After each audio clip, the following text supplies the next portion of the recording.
Hi, this is Tim of the 1916 Company. Welcome and thanks for logging on. If you love this watch, email me. I am still Team Mosso at thewatchbox.com. It is still in the description below. It is still your purchase and pricing email question line for buying this or any watch you see on any of our platforms. Please reach out to me directly for pricing. I am T Mosso at thewatchbox.com. Today we're discussing a spectacular SIHH 2017 launch from Vacheron Constantin. This is the Patrimony Perpetual calendar, reference 43175. Rose gold watches with slate dials were a big deal at Vacheron in 2017, and this might be one of the best, if not the best. A large watch at 41 millimeters is also very flat at 9.3 millimeters thick, and from lug tip to lug tip, 48.6 millimeters with a 20 millimeter spacing in between the lugs. The watch is beautiful, broad, and as you can see, no shrinking violet. It's got a lot of wrist presence for a dress watch. It's thin the way they should be, and it'll fit underneath the cuff, but it's also broad with a lot of presence and sports watch personality. This thing doesn't give up anything to a Royal Oak Offshore or a 5990. Now, in terms of my wrist, at 16 centimeters circumference, I can wear this just fine. Being under 49 millimeters lug to lug, there's no real problem here. I do think that, at least visually, the watch would start to overpower a smaller wrist. So if your wrist is 16 centimeters circumference like mine or larger, you're going to find this is a good fit. The watch is beautifully made. The strap, as you can see, medium rectangular scale alligator leather with a semi-gloss finish. We have an edge that is very narrow and sheer cut monotone stitch. We have the use of curved spring bars because you can see that the lugs are drilled very close to the case, so the pivot centers will be inboard of the tips of the lugs. That mitigates fit issues.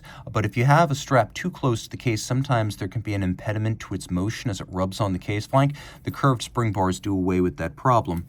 Now, this is a high-grade strap because you can see on the bottom it is also alligator round scale. So when you have rectangular scale on the top and small round scale on the bottom, that is considered best practices today. That is considered the highest grade of strap because it lasts longer than if there's calfskin on the bottom. You can see no crimping, no gouging. This is a brand new Vacheron factory strap. They have a folding clasp, and it's a twin fold. You can see inside both media blast and polish, and then there's this Maltese cross motif that's built in. You can see it again on the buckle. It is the logo of the brand, and you'll find it all over the watch. But one thing that Vacheron does to make its watches even more secure, it adds a fixing screw. So folding clasp is designed to form a loop and prevent you from dropping the watch when you're donning it or removing it. But sometimes, on rare occasions, the strap can pull through the buckle, so some brands use a screw to ensure that that is physically impossible. The clasp is friction fit and shuts nicely. The case is beautifully made. As you can see, we have super sharp breaks between case and lugs. Those are indicative of a welded case construction, which is slow going and very manual, but also produces these supernaturally sharp breaks between the surfaces. Once you weld them together from separate pieces, you can file to remove the gathered material and then create that super sharp crease.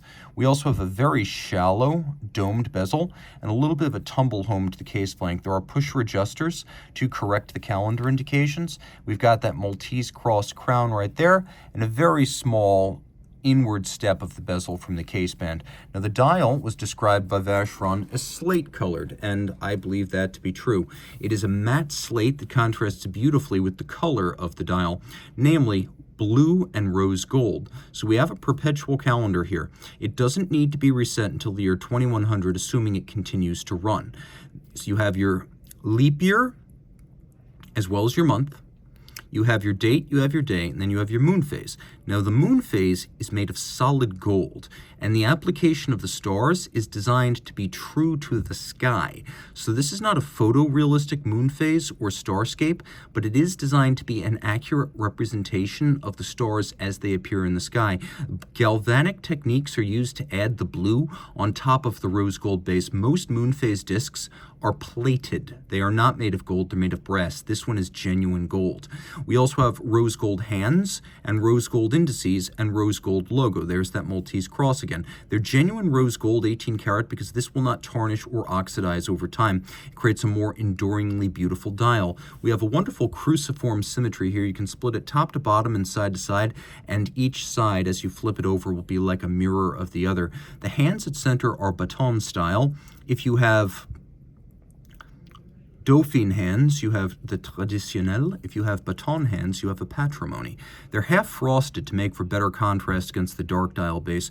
We have this lovely polished set of golden dimple style indices for the minutes, and then polished and faceted solid rose gold indices with dart style indices at the quarters 12, 3, 6, and 9. The moon phase has an even longer duration than the perpetual calendar. Perpetual calendar can deal with irregular length months and leap years, but it will need a factory reset in the year 2100.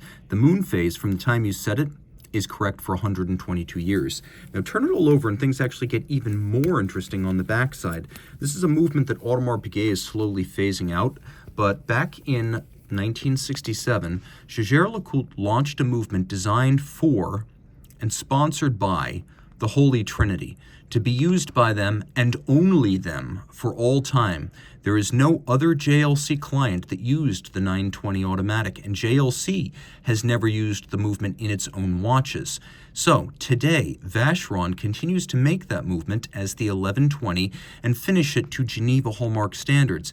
Back in 1967, it was a marvel, one of the thinnest automatic movements in the world, still a marvel today, 2.4 millimeters thick.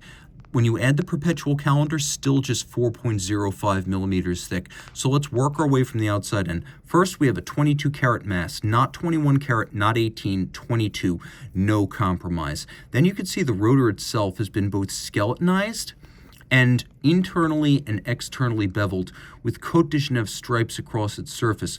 Look at these interior angles created where bevels meet, as well as the tightness of some of these interior beveled surfaces, and the fact that this is real mirrored beveling. You can see it says adjusted in 5 positions. That is the standard for high horology and chronometers. All pivoting on 36 joules. It is a unidirectional winder. It's actually a bit of a peripheral rotor automatic. So while it's hinged at the center, it has a beryllium ring that runs all the way around with the mass on one side.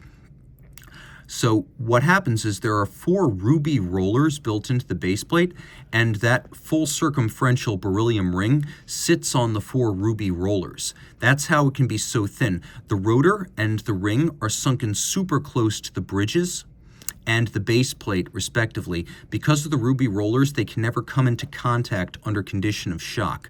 So that's how this system allows the watch to be ultra thin. Everything can be pressed really close together without any danger of contact. Now, it is an automatic winder with a quirky 19,800 vibration per hour beat rate, which is very late 60s vintage, and has a 40-hour power reserve. Now, you can see it uses a evolution of the original JLC system. The original JLC did not use a free-sprung balance. Here we have a Gyromax style free sprung, which is both easier to adjust precisely and more shock resistant than a mobile stud index. All screw heads are black polished with chamfered slots in circumference. The beveling here is as good as you will find anywhere in the industry. Super wide, manually finished and mirrored. We have black polished screws, black polished stud holder and regulator. We have mounting pins that are used to locate bridges on lower structures that have been polished on their tops.